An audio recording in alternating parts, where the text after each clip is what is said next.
está no ar o Rio em Pauta, o programa que vai aprofundar a discussão dos principais assuntos da cidade. No programa de hoje, a nossa pauta é sobre os cuidados que as pessoas devem ter em casa com o uso do ar-condicionado. Um curto no aparelho pode ter sido a causa do incêndio no centro de treinamento do Flamengo, que resultou na morte de 10 jogadores entre 14 e 16 anos. O dia 8 de fevereiro vai ficar marcado na história do Flamengo e da cidade do Rio de Janeiro. Foi nessa data que um incêndio resultou na morte de jovens que sonhavam em se transformar em craques do futebol brasileiro. Os 10 jogadores estavam no centro de treinamento do clube, conhecido como Ninho do Urubu, em Vargem Grande. A polícia já fez a vistoria no CT. O laudo só fica pronto em 30 dias, mas a principal suspeita é a explosão no ar-condicionado. O aparelho, tão necessário em dias de calor, já foi vilão em outras histórias. A pior delas aconteceu em São Paulo, no incêndio do edifício Joelma, no dia 1º de fevereiro de 74. Um curto-circuito no 10º andar culminou na morte de 187 pessoas.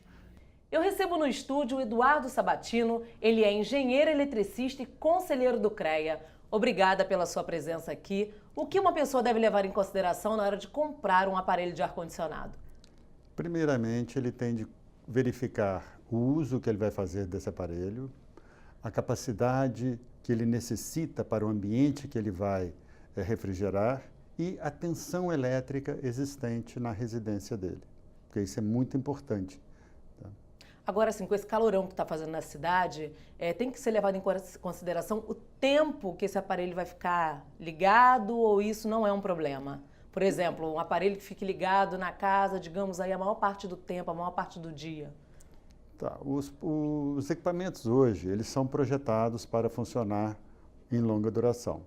Mas a manutenção feita em cima deles é que é o problema, porque se você não dá manutenção, limpeza de filtro, reaperto de fiação, limpeza do aparelho como um todo, ele vai acabando perdendo a capacidade de refrigeração dele. E aí ele pode dar algum problema de curto, ou desligar, ou coisa desse tipo. Existe algum problema do aparelho ser instalado na rede elétrica já existente na casa? Total. Tá? Não devemos instalar um aparelho dentro da fiação existente. Por quê?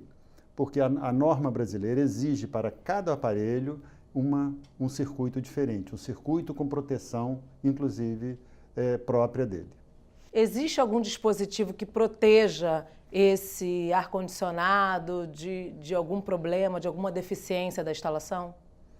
Sim, chama o disjuntor, que é instalado junto à caixa de disjuntores do imóvel, que tem de ter uma capacidade compatível com a capacidade do aparelho. Quem é a pessoa mais indicada para estar dizendo se aquela instalação está apta ou não para o ar-condicionado que será instalado? Tá. Nós temos o técnico formado, tá? e também o engenheiro que pode dar também esse tipo de informação. Porque a fiação existente na casa, ela não foi preparada para o ar-condicionado que você está instalando.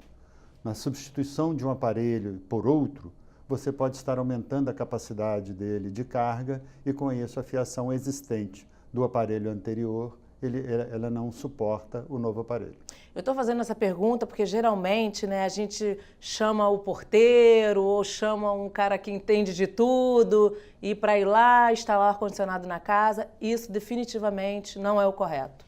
Isso não é o correto, né? O porteiro, o fuçador, né, que a gente chama, né, o conhecedor de eletricidade, ele não tem conhecimentos necessários para fazer a instalação correta e manter a instalação correta.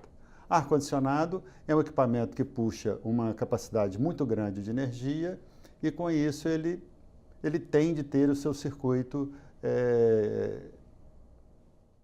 previsto só para ele. Não deve adaptar numa tomada elétrica existente no quarto, fazer uma adaptação e ligar o aparelho assim. Existe algum risco de usar um transformador para um aparelho de voltagem diferente da rede elétrica? Total. Você está perdendo energia pelo uso do transformador e também ele não tem a capacidade adequada para manter o seu equipamento ligado. Ele vai esquentar com isso a fiação esquentando e pode dar um problema que ele vai ficar no chão, ele vai ficar num local inadequado e com isso pode dar problema também de princípio de incêndio ou fiação queimando, coisa desse tipo. Ultimamente, a cidade tem passado por muitas chuvas fortes, acarretando queda de energia. Nesse momento, o que é o mais correto fazer? Quando há uma queda de energia, você não tem nenhuma energia pela concessionária. No retorno dela, pode vir transientes que podem queimar o seu aparelho, um ar-condicionado, uma TV, coisa desse tipo. Mas não é normal, porque o sistema das concessionárias ele tem proteção para esse tipo de evento, mas pode ocorrer. Agora eu queria falar de um episódio que aconteceu recentemente, que foi aquele acidente terrível lá no centro de treinamento do Flamengo, que acabou matando 10 jovens. Ali naquele caso, o senhor poderia falar um pouquinho ali, na sua opinião, o que pode ter acontecido ali? Pelo relato dos jogadores, dos meninos que estavam lá, que conseguiram sair, e pelo relato dos peritos que estão trabalhando até agora, houve um dos ar-condicionados começou a pegar fogo. Ele, por ser um material que tem equipamentos provenientes de petróleo, soltou uma fuligem preta, uma fumaça preta, que fez com que os meninos que estavam dormindo ficassem desacordados e não tiveram ação para sair no momento do fogo. Então, eles desmaiaram durante o sono deles, né? Tanto que eles não mexeram da cama na hora. Agora, uma última pergunta. O que nós, consumidores, né, que ligamos lá o nosso ar-condicionado diariamente, com esse calorão que faz na cidade, quais os cuidados básicos, assim, no dia a dia que nós devemos ter para manter o bom funcionamento do ar-condicionado?